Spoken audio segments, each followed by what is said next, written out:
Coming up on Falcon Weekly, see a variety of the treats the National Broadcasting Society will be selling at their annual bake sale and find out where the proceeds will be going. Falcon Weekly starts now.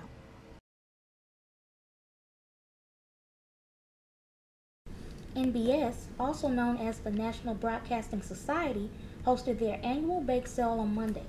With a variety of sweet treats, anyone's sweet tooth would have been satisfied. We have all kinds of things. We have plain Rice Krispie treats. We have Rice Krispie treats with M&Ms, almonds, pretzels, and then little shortbread cookies. NBS member Haley Myers also joked about one fellow NBS member's baked treat.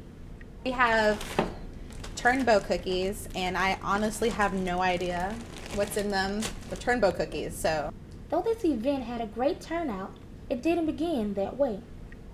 It started off really slow, and then it seemed like the professors kind of helped spread the word for us, and Mr. Pruitt gave us a $20 donation, which was amazing. Though the mass communications professors showed their support, NBS members didn't really notice many customers until the event was posted on several social media sites.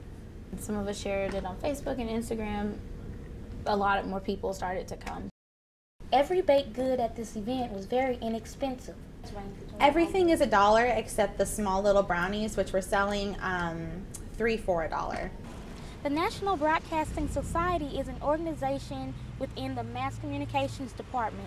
Every year they host an annual bake sale to help sponsor the trip they take every March. They're getting closer and closer to their goal by selling one treat at a time.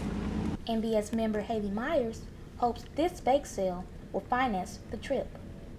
We hope to sell all of our baked goods, but I think roughly closer to like 100 or 150, is I think on average what most people sell at a bake sale.